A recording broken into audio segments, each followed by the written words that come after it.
Hello guys, मुझे माफ़ करना कि मैं इस वीडियो को इतनी लेट अपलोड कर रहा हूं, लेकिन मेरी भी एक मजबूरी थी जिसकी वजह से मैं वीडियो को अपलोड नहीं कर पाया। तो चलिए वीडियो को स्टार्ट करते हैं बिना किसी बकवास के। इस एपिसोड की स्टार्टिंग वहीं से होती है जहां पर लास्ट एपिसोड खत्म हुआ था। तो जैसा कि हमने लास्ट एपिसोड में देखा था कि एक बंदा आकर यांग पर अटैक कर देता है, लेकिन यांग उसे सही समय पर देखकर उसे बड़ी ही आसानी से डॉच कर लेता है और कहता है मुझे लगा नहीं था कि यहाँ पर भी कोई होगा। वो लड़का कहता है आखिर तेरी हिम्मत कैसे हुई यहाँ पर आने की, और फिर दोबारा उस पर अटैक कर देता है। लेकिन इस बार यांग अपने डोमेन को एक्टिव करके उसको वहीं पर रोक देता है और फिर अपने हाथ में लाइटनिंग को एक्टिव करके उसमें जोर से पंच मारता है, जिसकी वजह से वो लड़का काफी दूर तक पीछे चला जाता है। लेकिन वो जैसे न तैसे करके अपने आप को रोक लेता है, जो देखकर यांग कहता है अच्छा तो ये एक फिजिकल कल्टीवेटर है, लेकिन इसकी माइंड पावर बहुत ही कमजोर है। मुझे इसके होश में आने से पहले ही इसको खत्म करना होगा। और फिर अपनी स्वॉर्ड को निकालकर उस पर अटैक कर देता है, लेकिन वो फिजिकल कल्टीवेटर होने के कारण उसकी बॉडी के अंदर ये स्वॉर्ड जा नहीं रही होती। लेकिन यांग थोड़ी सी ताकत और लगाता है, जिसकी वजह से वो स्वॉर्ड उसके आर पार हो जाती है, जो देखकर वो टकला आदमी कहता है आखिर ऐसा कैसे हो सकता है, आखिर तूने मुझे कैसे मार दिया, और फिर यहीं पर मर जाता है। यांग हंसते हुए कहता है यहाँ पर सिर्फ यही बंदा था, अब यहाँ पर कोई भी नहीं होगा, अब मैं बड़ी ही आसानी से यहाँ का सारा ट्रेजर ले सकता हूँ। यांग ये सब कह ही रहा होता है, लेकिन तभी यहाँ पर वो सभी बंदे आ जाते हैं जिन लोगों ने डाकुओं के कैंप पर अटैक किया था। उनमें से एक बंदा कहता है लड़के आखिर तू कौन है। इन लोगों को यहाँ पर इतनी जल्दी आता हुआ देखकर यांग घबराते हुए कहता है मुझे लगा नहीं था कि ये लोग यहाँ पर इतनी जल्दी आ जाएंगे, और कहता है आखिर तुम लोग यहाँ पर इतनी जल्दी कैसे आ गए। वो कहता है लड़के आखिर तेरा कहने का क्या मतलब है। यांग कहता है अरे अरे कुछ नहीं, जबकि तुम यहाँ पर आ गए हो तो मैं यहाँ से जाता हूँ। ये देखकर वो लड़का चिल्लाकर कहता है लड़के आखिर तू जा कहाँ रहा है, जल्दी से मेरे सवालों का जवाब दे। लेकिन इसका साथी इसे रोकते हुए कहता है उस लड़के को जाने दे, अभी हम जिस काम के लिए आए हैं वो पहले करते हैं। अब हमें जंगल का सीन दिखाया जाता है जहाँ पर यांग भागते भागते आ गया होता है और कहता है क्या बकवास जिंदगी है, मेरे हाथ तो कुछ भी नहीं लगा, मुझे ऐसा लगता है कि अब मुझे यहाँ से निकल जाना चाहिए। अब आधे घंटे के बाद यांग को दिखाया जाता है। यांग कहता है अरे नहीं, ऐसा लगता है कि मैं इस जंगल में गुम चुका हूँ। अरे भगवान अब मुझे क्या करना चाहिए, क्या सच में मैं इस जंगल में गुम चुका हूँ। अगर मैं इस जंगल में गुम चुका हूँ तो अब मुझे क्या करना चाहिए, आखिर मैं इस जंगल से बाहर कैसे निकलूंगा। रुको, आखिर ये क्या चीज है, ये तो वही कपड़े हैं जो कि मैंने कुछ देर पहले उतारे थे। कहीं मैं गोल गोल तो नहीं घूम रहा, ऐसा लगता है कि मैं किसी मैजिकल एरे में फंस चुका हूँ। मुझे जल्द से जल्द यहाँ से निकलने का कोई ना कोई रास्ता ढूंढना होगा, नहीं तो मैं इसी जंगल में फंसा रह जाऊंगा। मुझे जल्द से जल्द अपने सेक्ट में भी वापस जाना है। यांग ये सब कह ही रहा होता है, लेकिन तभी हमें किसी पर्सन को दिखाया जाता है जो कि यांग को देखकर जोर जोर से हंस रहा होता है, जो देखकर यांग कहता है आखिर कौन है, कौन मुझ पर हंस रहा है। हमें दिखाया जाता है वो हंसने वाला पर्सन और कोई नहीं एक लड़की होती है। वो हंसते हुए कहती है मुझे लगा नहीं था कि मैं इस जंगल में किसी बेवकूफ पर्सन को देखूंगी। यांग कहता है अरे क्या तुम यहाँ से बाहर निकलने का रास्ता जानती हो, अगर तुम जानती हो तो प्लीज मुझे बता दो प्लीज।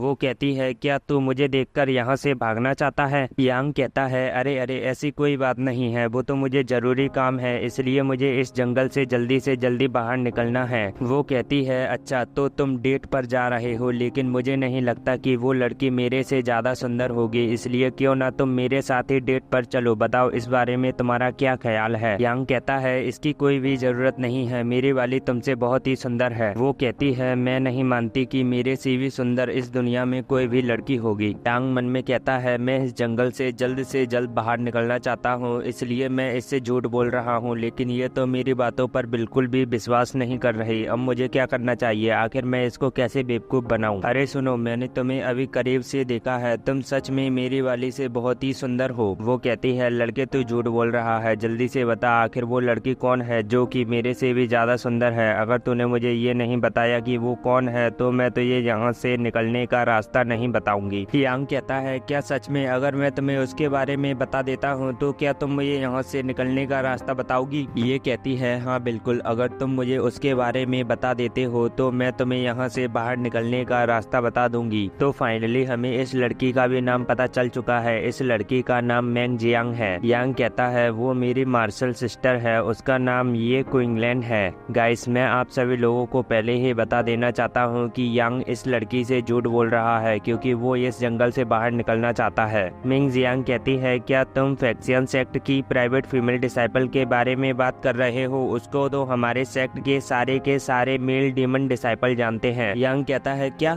इसका मतलब तो तुम भी एक डीमन हो? मिंग जियांग कहती है, तुम्हारी बातों से मुझे ऐसा लग रहा है कि तुम्हारे यहाँ पर भी मुझे बहुत सारे लोग पसंद करते हैं। तो इसी के साथ यहीं पर हमारा एपिसोड खत्म होता है। मिलते हैं अगली वीडियो में, जब तक के लिए आप सभी लोगों को मेरी तरफ से बाय बाय।